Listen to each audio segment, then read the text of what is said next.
नमस्ते मित्रों। मैं हूं प्रशांत चिटनिस, एक एक्स बैंकर, एक सर्टिफाइड फाइनेंशियल प्लानर और एक क्वालिफाइड पर्सनल फाइनेंस प्रोफेशनल। मैं हूं फाउंडर फिन फ्रीडम का और निकल पड़ा हूं एक मिशन पर, जिसमें मैं अपने 1 लाख मित्रों को फाइनेंशियल और डिजिटल वर्ल्ड की इंपॉर्टेंट इंफॉर्मेशन शेयर करूंगा और उन्हें फाइनेंशियल फ्रीडम अचीव करने में मदद करूंगा। मैं जानता हूं कि फाइनेंशियल फ्रीडम अचीव करने में न केवल goal setting, budgeting, asset allocation, proper monitoring आवश्यक है, बल्कि multi source of income create करना भी आवश्यक है। तो मैं चाहता हूं कि मेरे 45 वर्ष के लंबे अनुभव का लाभ मेरे मित्रों को मिले और वो इसका उपयोग कर फाइनेंशियल फ्रीडम अचीव करें और अपने जीवन में और अधिक कॉन्फिडेंट फील करें। तो आइए इसी कड़ी में हम शुरू करते हैं। आज ये जान लेते हैं कि फाइनेंशियल फ्रीडम, फाइनेंशियल प्लानिंग क्या होता है, फाइनेंशियल प्लान क्या होता है, फाइनेंशियल प्लानिंग क्या होता है और फाइनेंशियल प्लानर क्या होता है। ये तीनों चीज हम आज जानते हैं और उनकी उपयोगिताओं के बारे में जानकारी प्राप्त करते हैं।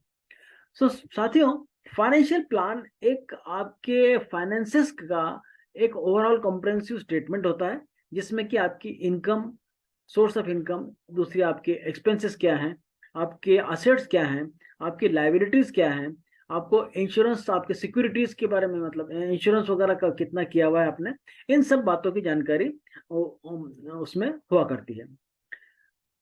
फाइनेंशियल प्लानिंग जो है वो एक ऑनगोइंग प्रोसेस है, जो कि आपको जीवन के हर स्टेज में करनी पड़ती है और इसका उद्देश्य ये होता है कि जो आपके ड्रीम्स और एस्पिरेशंस और जो ध्येय हैं, जो मेजर इवेंट्स हैं आपकी लाइफ के, उनको आप किस प्रकार से पूरा कर पाएंगे, उसकी एक स्ट्रैटेजी होती है।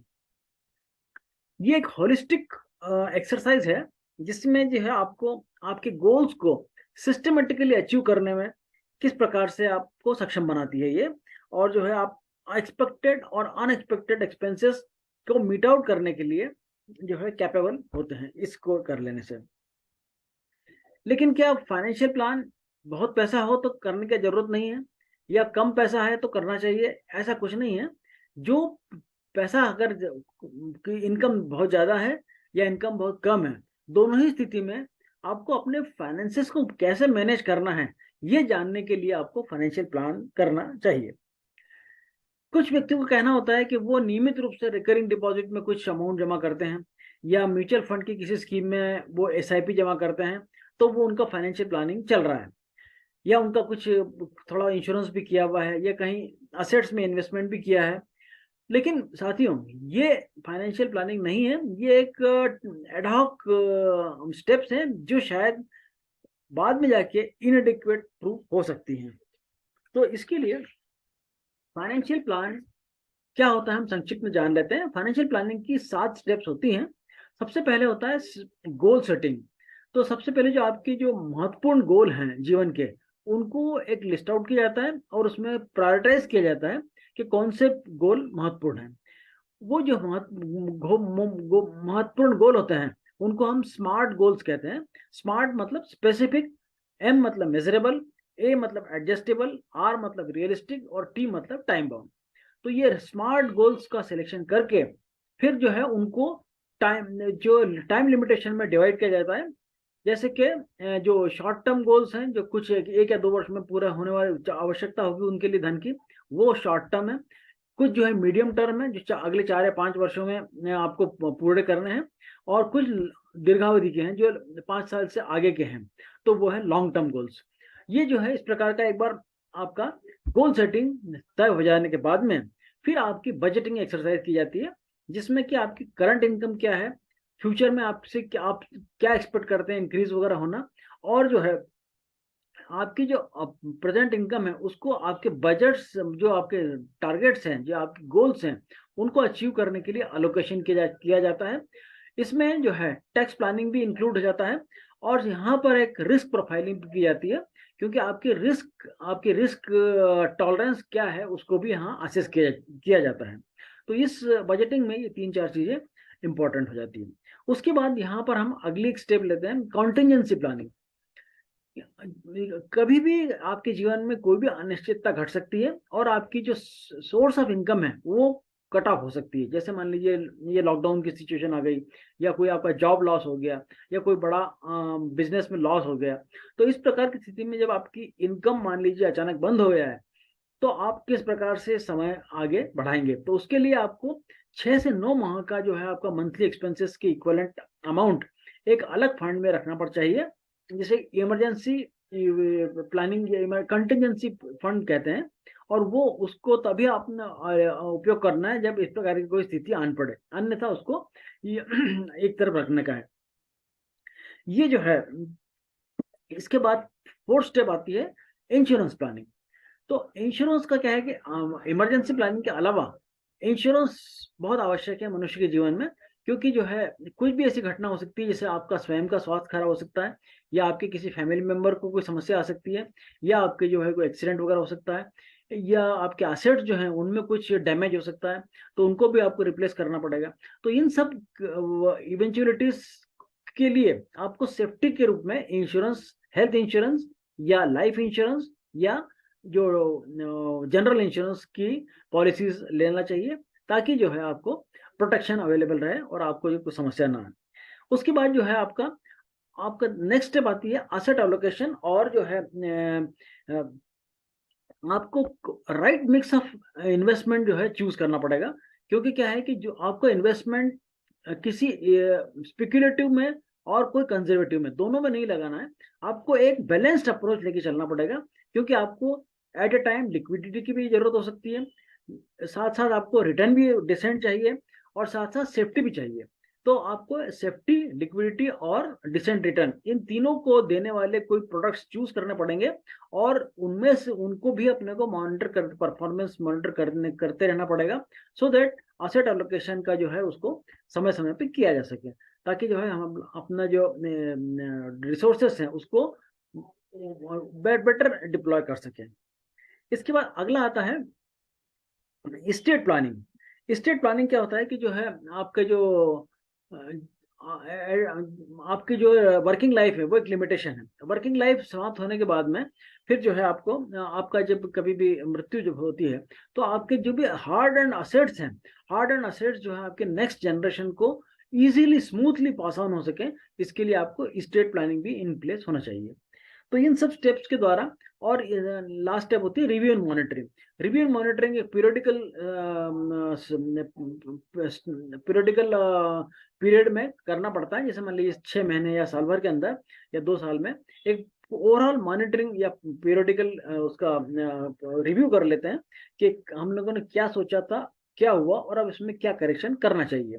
तो ये सब चीजें जो है इस प्रकार से एक फाइनेंशियल प्लान जो है लॉन्ग टर्म बनाया जाता है, और उसको उसी ट्रैक पे चलना पड़ता है।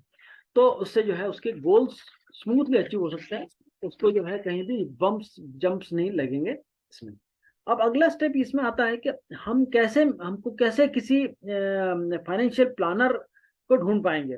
क्योंकि क्या है, ये जो पर्सनल आज चार्टर्ड अकाउंटेंट्स हैं या सीएस हैं, ये सब जो लोग हैं ये क्या है वित्तीय क्षेत्र में हैं, किंतु इनका जो वित्तीय क्षेत्र का विषय है वो एक अलग है, वो फाइनेंस है। लेकिन जो ये आपका इंडिविजुअल जहाँ आता है वो एक पर्सनल फाइनेंस कहलाता है, और ये काफी टेक्निकल चीज है, हालांकि बहुत जनरल नॉलेज बेस्ड है, किंतु इसके लिए एक अलग टेक्निक चलती है। तो ये सब जो है पूरा फाइनेंशियल प्लान बनाना, उसको मॉनिटर करना और समय समय पे एडवाइस देना, इसके लिए जो है एक फाइनेंशियल प्लानर की प्रोफेशनल सर्विस लेना उचित होता है। लेकिन हम कहाँ से मिलेगा हमें फाइनेंशियल प्लानर? तो इसके लिए हमको 3 सोर्सेस हैं जहां से हम एक अच्छे फाइनेंशियल प्लानर से मिल सकते हैं। तो उसमें सबसे पहले है सेबी। तो सेबी क्या करता है कि जो अपने रेगुलेशन के अंदर 2013 का रेगुलेशन है, उसमें वो registered RI, registered investment advisers, इनको आइडेंटिफाई करता है और इनको जो है इनकी एक NISM की एग्जाम्स होती है, उसके द्वारा एग्जाम्स करके उनको क्वालिफाई करता है और उनको जो है इम्पैनल करता है। तो सेबी की साइट पे जाके आप जो है RIA कौन कौन है आपके क्षेत्र के या आपके शहर के, उनसे आप पता कर सकते हैं और उनकी एडवाइस के अनुसार आप अपने धन का इन्वेस्टमेंट कर सकते हैं। इसमें दूसरा नाम आता है FPSB का, जो फाइनेंशियल प्लानिंग स्टैंडर्ड्स बोर्ड। ये जो है अमेरिका में एक संस्था है जिसकी कि 27 देशों में उनकी ये ऑर्गेनाइजेशन चलती है और वो उसका वर्ल्ड वाइड रिकॉग्निशन है। और ये जो है एक एग्जाम करते हैं, CFP सर्टिफाइड फाइनेंशियल प्लानर का एग्जाम करते हैं और इसकी जो है काफी रेपुटेशन है, ग्लोबली इसका रिकॉग्निशन है। तो ये जो है इनकी साइट पे भी आपको उनके जो CFPs हैं, सर्टिफाइड फाइनेंशियल प्लानर्स, उनकी लिस्ट मिल जाती है और इनका भी जो है इथिक्स और कोड ऑफ कंडक्ट बहुत स्ट्रिक्ट होता है और ये काफी अच्छी रेपुटेशन एंजॉय करते हैं। और एक और जो है संस्था है जो कि एक जो फाइनेंशियल प्लानर्स का एक नॉलेज प्लेटफॉर्म है, वो है नेटवर्क फाइनेंशियल प्लान NFP। उनकी भी एक वेबसाइट है, उसके ऊपर जो है वो आप पता कर सकते हैं, क्योंकि ये जो है ये भी एक सर्टिफिकेशन एग्जाम कंडक्ट करते हैं जिसे QPFP या क्वालिफाइड पर्सनल फाइनेंस प्रोफेशनल कहते हैं। ये भी एक क्लाइंट फर्स्ट अप्रोच लेके चलते हैं और इनका भी जो है इथिकल एडवाइस के मामले में इनका भी काफी अच्छा रेपुटेशन है। तो ये सब जो चीजें, इनसे हम जो है एक अच्छे फाइनेंशियल प्लानर को ढूंढ सकते हैं और उसकी सहायता से आप अपना फाइनेंशियल प्लान बना के और जो है वो आप इसको कर सकते हैं। इस विषय में ये है कि जो आज की तारीख में जो युवा साथी हैं या और अन्य साथी भी हैं, ये फाइनेंशियल प्लानिंग के क्षेत्र में बहुत बड़ा पोटेंशियल उपलब्ध है और एक एम्प्लॉयमेंट का स्कोप भी है और जो है ये काफी अच्छा फील्ड है। तो इस क्योंकि अगर CFP की साइट पे अगर हम देखें तो मालूम पड़ता है कि पूरे वर्ल्ड वाइज मात्र 2021 में मात्र 2 लाख के आसपास कोई फाइनेंशियल प्लानर्स थे, 2,03,000 फाइनेंशियल प्लानर्स। और उसमें से भारत में मात्र 2338 financial planners, CF certified financial planner जो क्वालिफाइड हैं वो थे। तो इतने बड़े कैनवास में इतने कम अगर CFPs हैं तो इसका मतलब यहाँ पोटेंशियल अच्छा है और जो है कैरियर अपॉर्चुनिटीज बहुत अच्छी है। तो जो है नए लोगों को और इसमें अच्छा स्कोप हो सकता है। तो हम ये कंक्लूड कर सकते हैं कि फाइनेंशियल प्लान बनाना हर जीवन की हर स्टेज पे बहुत महत्वपूर्ण है और जो है ये एक रोडमैप होता है। ये एक आपको कॉन्फिडेंस प्रोवाइड करता है और आपको जो है टेंशन से मुक्त रखता है, क्योंकि आप प्रिपेयर्ड रहते हैं फॉरसीन और अनफॉरसीन सिचुएशंस को मीट आउट करने के लिए। तो इसलिए फाइनेंशियल प्लान बनाना बहुत आवश्यक है। आशा करता हूं कि मेरी ये जानकारी आपको उपयोगी लगी होगी। अगर आपको उपयोगी लगी है तो आप मेरी चैनल को लाइक कीजिए, सब्सक्राइब कीजिए, कमेंट कीजिए और शेयर कीजिए, ताकि जो है अगले और एपिसोड आपको समय पे मिलते रहें। थैंक यू, धन्यवाद।